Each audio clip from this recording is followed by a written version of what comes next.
l'Association pour la réforme du Congo fait découvrir les atrocités commises dans le Congo de Léopold en organisant des réunions publiques à travers la Grande-Bretagne. Un hymne est spécialement composé pour l'occasion. Britanniques, réveillez-vous. Qu'une juste rage s'allume dans vos cœurs. Que la flamme sacrée de l'indignation brûle pour l'injustice et la honte qui règnent au Congo. C'est un propagandiste de génie. C'est lui qui a porté l'affaire sur la scène internationale. Il a eu la brillante idée en 1906 de publier son livre Red Rubber, caoutchouc rouge, avec sur la couverture une image inspirée de l'ancienne Égypte, une balance sur laquelle était pesée l'âme de ceux qui passaient dans l'au-delà. Sur un des plateaux, on voit Léopold sur son trône avec tous les apparats de la royauté, et sur l'autre, une simple main noire, une main coupée. La symbolique de cette image est très puissante. Résumer une telle situation à travers une seule image est une excellente façon de focaliser l'attention du public. Pour moi, il est l'un des initiateurs du journalisme d'investigation, des groupes de pression politique et de l'humanitaire au XXe siècle. Morel attend avec impatience la publication du rapport de Roger Casement. Sa parution le conforte dans son action. Le rapport fait plus de 50 pages. Le ministre britannique des Affaires étrangères le qualifie de preuve la plus affligeante qui soit. Le rapport porte un coup fatal à Léopold. Ce haut fonctionnaire britannique ne se contente pas d'établir la preuve des atrocités. Il montre que ces atrocités font partie d'un système qui, par sa durée dans le temps, son étendue dans l'espace, et sa répétition est très certainement le pire des systèmes coloniaux que l'Afrique ait connu.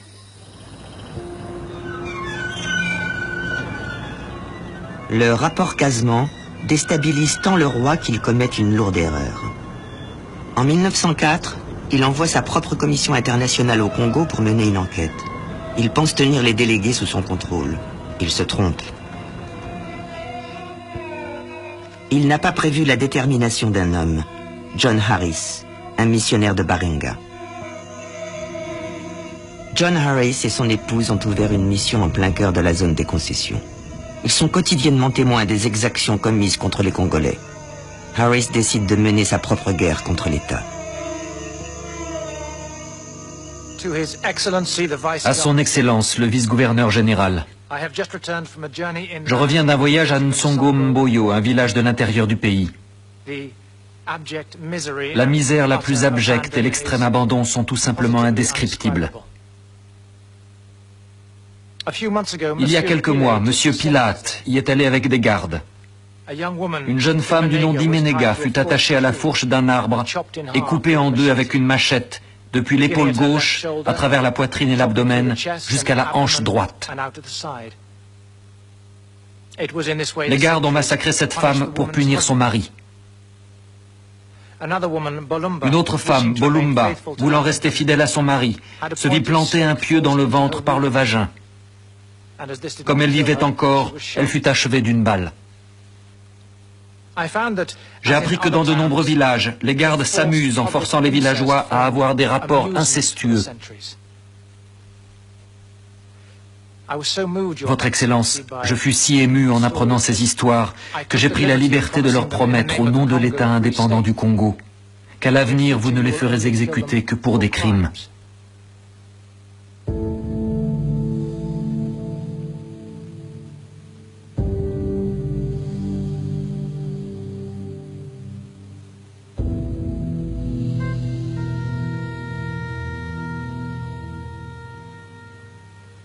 Baringa est un coin perdu sur terre. Les Harris ont construit un hôpital. Il tient toujours debout. Aujourd'hui comme à l'époque, les missionnaires sont confrontés à la guerre, à la terreur et aux privations, ainsi qu'aux ravages provoqués par la maladie du sommeil.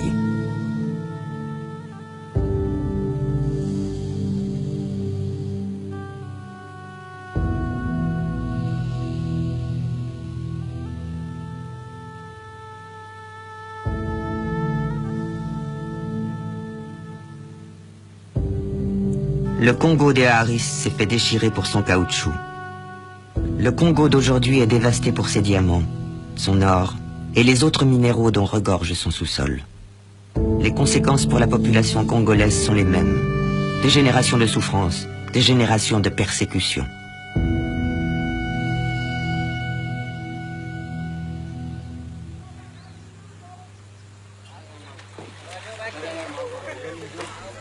Il y a 100 ans, 2 bateaux vapeurs viennent à Baringa avec des juges, des huissiers, des officiels gouvernementaux, des soldats.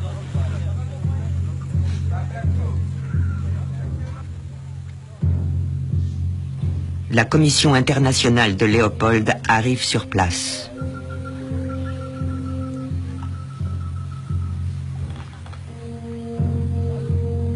Les juges de la commission ont été soigneusement sélectionnés par le roi afin de s'assurer une issue favorable.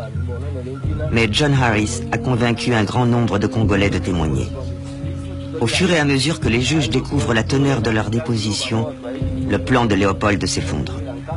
Les villageois confirment les accusations portées par Casemont et Morel. Autre coup dur pour le roi, Harris s'est arrangé pour que les témoignages soient publiés par Morel.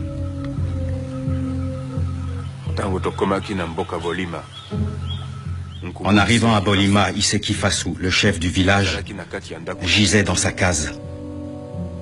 Il avait été tué par le garde Iseki Toki.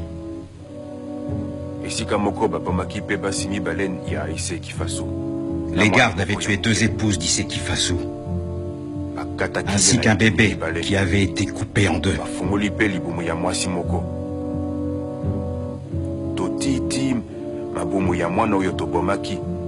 Une des femmes avait les boyaux qui sortaient du ventre. Ils avaient entouré les cases avec les entrailles d'un enfant et planté des parties de son corps sur des pieux. De retour à la base de Baringa, les gardes furent houspillés par les Blancs, car ils n'avaient pas tué assez de villageois et qui n'avaient fait aucun prisonnier.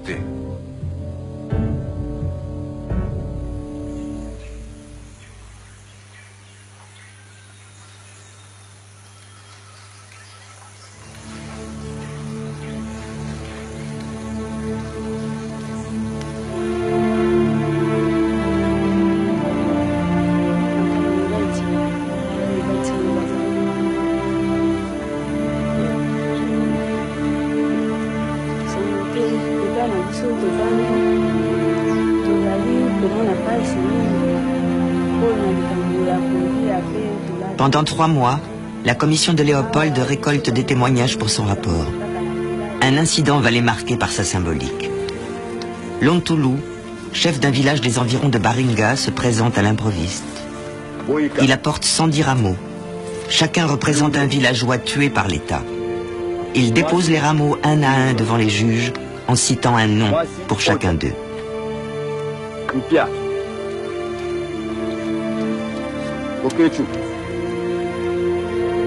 Wato, Chef Yembe, Kumu Yang,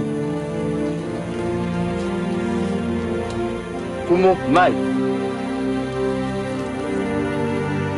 Kumu Binjo, Mwana Kwang. L'État indépendant du Congo ne pardonnera pas à Lontulu. Quelques semaines plus tard, il est torturé à mort. Après le départ de la commission, le gouverneur général se suicide en se tranchant la gorge avec une lame de rasoir.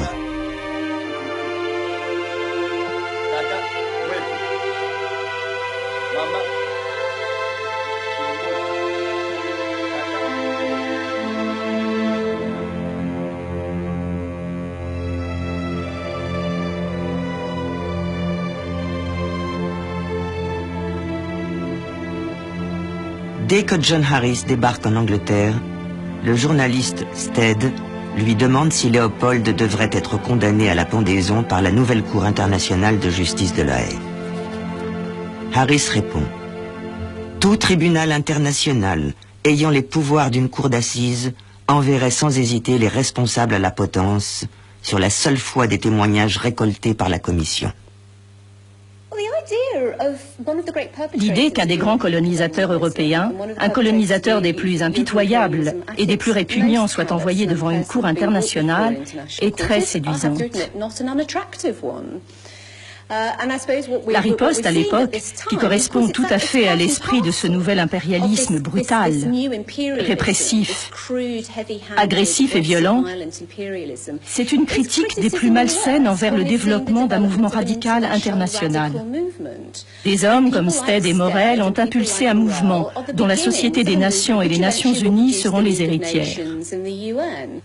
Il est donc séduisant de se figurer Léopold en premier accusé d'un tel tribunal, mais c'était inimaginable à l'époque.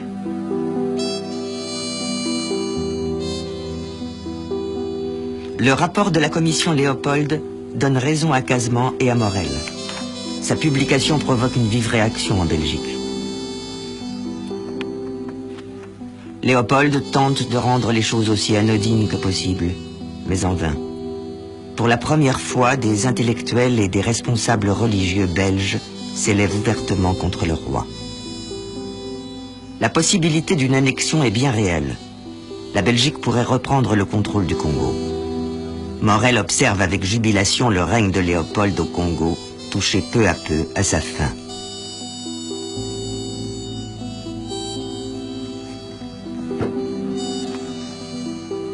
Red Rubber, Caoutchouc rouge est publié en 1906. Morel sait que le roi est isolé. L'annexion du Congo par la Belgique est inévitable. Mais Morel ne relâche pas la pression. Il veut un transfert de pouvoir immédiat. Nous exigeons que cela cesse. Pas dans 15 ans, pas dans 5 ans, pas dans 1 an, sur le champ. Tel un aveu de culpabilité, Léopold ordonne la destruction de tous les documents compromettants sur la gestion de l'État indépendant du Congo. C'est tout de même bizarre, cet homme qui, dit-il, n'a rien à cacher et qui détruit toutes les traces de son action. Est-ce qu'il n'y avait pas des choses qu'il voulait absolument arracher et à tout jamais à des regards indiscrets? Une chose est sûre, pour les historiens, c'est une catastrophe. Mais pour ses défenseurs, c'est du pain béni que cette destruction volontaire. Ils auront toujours beau jeu, et ils ont beau jeu de répondre aux critiques de Léopold II, apporter les preuves de ce que vous dites, les preuves que Léopold II a détruites.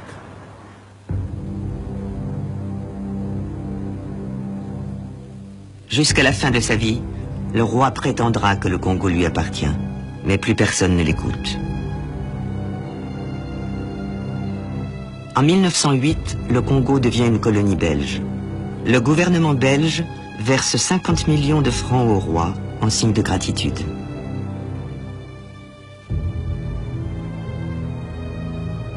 Léopold décède l'année suivante. Il a demandé un enterrement intime, mais cette requête n'est pas honorée. Au cours des funérailles, le cortège funèbre est hué par la foule. À la fin de son règne, Léopold était un des hommes les plus détestés d'Europe. Serait-ce un début de justice ?